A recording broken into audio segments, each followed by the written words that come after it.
డబ్బు, అనారోగ్యం, ఉద్యోగం, వ్యాపారం అప్పులతో బాధపడుతున్నారా? వెంటనే ఈ వెబినార్ లో జాయిన్ అవ్వండి.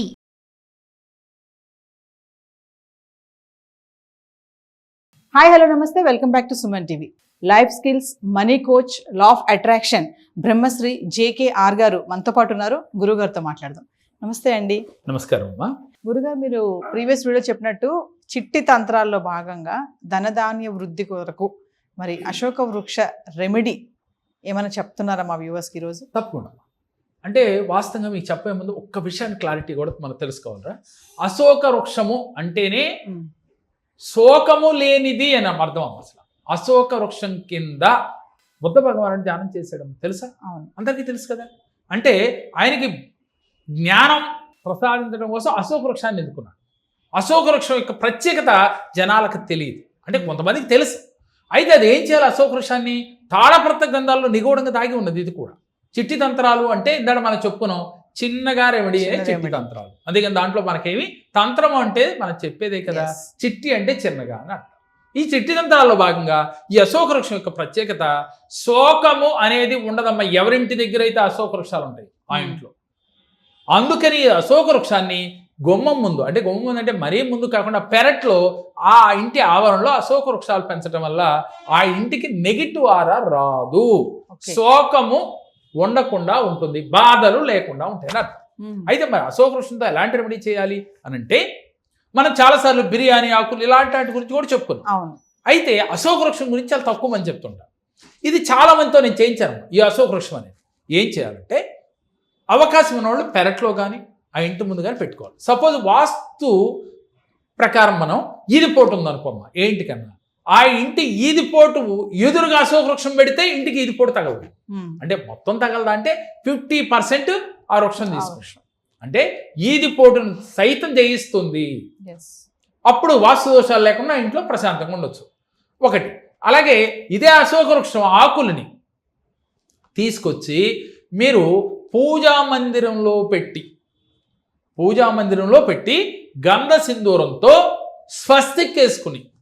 స్వస్తిక్ వేసి ఆ అశోక వృక్షం ఆకుల్ని పూజా మందిరంలో పెట్టి భగవంతుడి దగ్గర పెట్టి మీరు మెడిటేషన్ చేయాలి.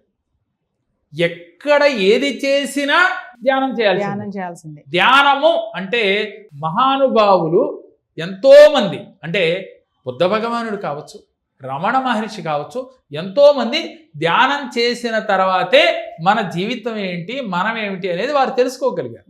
మనం కూడా ధ్యానం చేస్తే అల్టిమేట్గా మనం ఏంటో తెలుసుకోవచ్చు. అంటే దీంట్లో మీకు ఒకటి చెప్పాలనుకుంటున్నాను. ఏంటి అని అంటే, నా అల్టిమేట్ ఏంటి అంటే నేను ఏం సాధించాలనుకుంటున్నాను అంటే, దీంట్లో మనం డివేట్ అయినప్పటికీ కూడా ఇక్కడ విషయం చెప్పుకోవాల్సింది ఏంటంటే, మనం ధ్యాన మందిరం కట్టాలి అనేది నా సంకల్పం. ఎందుకని? ప్రతి ఒక్కరూ రోజు ధ్యానం చేయాలి. ధ్యానంలోంచి మనిషికి మానవత్వం అనేది బయటపడుతుంది, సద్భావన ఏర్పడుతుంది, ప్రతి ఒక్కరూ ఆనందంగా ఉంటారు. మీకు ఆనందం కావాలా? అలాగే జీవితంలో కష్టాలు లేకుండా ఉండాలా? జీవితం అంతా సుఖంగా ఉండాలా అంటే ధ్యానం చేయాలి. మరి అటువంటి ధ్యాన మందిరం కట్టాలనేదే నా యొక్క దృఢ సంకల్పము. అది అతి త్వరలో మనం ప్రారంభించబోతున్నాం అమ్మా. అంటే ఈ సందర్భంలో మనకి అది వచ్చింది కాబట్టి అది చెప్పాల్సి వచ్చింది. ఇక్కడ ఈ అశోక వృక్షం ఆకులు పెట్టి అలాగే స్వస్తిక్ వేసుకుని ధ్యానం చేయాలి. ఏమని ధ్యానం చేయాలి?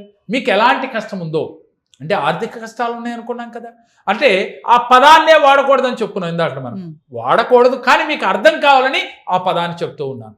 మనసులో సంకల్పం చేసుకోండి, విజువలైజేషన్ చేయండి. బుద్ధ భగవానుడికి జ్ఞానాన్ని ప్రసాదించినట్లుగా నాకు జ్ఞానాన్ని ప్రసాదించు. జ్ఞానం ఉన్న చోట లక్ష్మీ కటాక్షం ఉంటుంది. ఎవరికైతే జ్ఞానం ఉంటుందో ఆలోచన బాగుంటుంది. ఆలోచన బాగుందో మనసు పెట్టగలుగుతారు.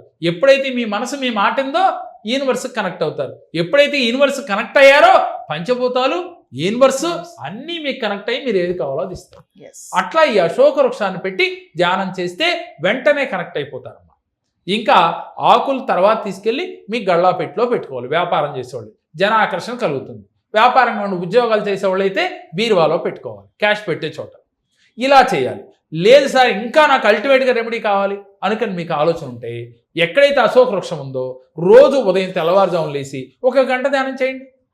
మీ మనసు మీ మాట వినటమే కాకుండా మీరు ఏది కోరుకుంటే అది వచ్చేస్తుంది.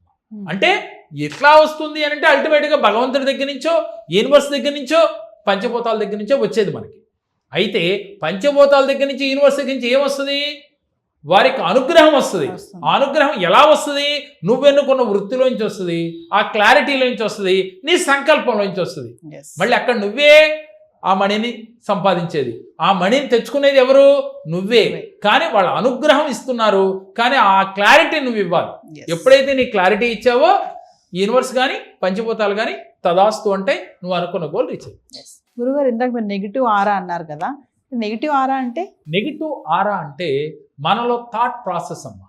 ఎంతసేపు నిన్న జరిగిందో రేపు జరిగేదో, నేను ఎప్పుడు ఒక మాట చెప్తుంటాను, రేపు అనేది క్వశ్చన్ పేపర్ అమ్మా, నిన్న అనేది అయిపోయిన డస్ట్బిన్లో పడేసే పేపర్. అంటే అయిపోయింది అది డస్ట్బిన్లో వేసేది. రేపు క్వశ్చన్ పేపర్. ప్రజెంట్లో ఉన్నానే నెగిటివ్ అనేది తాకదు, అదే నెగిటివ్ ఆరా. నీలో నెగిటివ్ ఆరా ఎప్పుడు వస్తుంది? నిన్నట్లోనో రేపట్లోనో, లేదా పక్కింటోడి గురించో ఎదురింటోడి గురించో, లేదా నిన్న ఏదో జరిగిపోయింది ఇది ఏమవుద్దో, రేపు ఏమవుతానో అని ఆలోచిస్తే నెగిటివ్ ఆరా. ముందు అది వదలాలంటే ఇలాంటి చిన్న చిన్న చిట్టి తంత్రాలు మీరు పాటించి అద్భుత విజయాలు సాధించవచ్చు. దేనికైనా మెడిటేషన్ ఖచ్చితంగా చేయాలి. నమస్తే గురుగారు. నమస్తే తల్లి. నా పేరు మహేశ్వరి. నేను ఇదివరకు చాలా సమస్యలు ఉండేదాన్ని, కానీ జేకే సార్ దగ్గర వచ్చిన దగ్గర నుంచి కూడా చాలా సమస్యల నుంచి గట్టెక్కాను. నేను అన్ని విధాలా చాలా మంచి జరిగింది నాకు. అందుకే నా పిల్లల గురించి కూడా మళ్ళీ నేను సార్ దగ్గర వచ్చాను.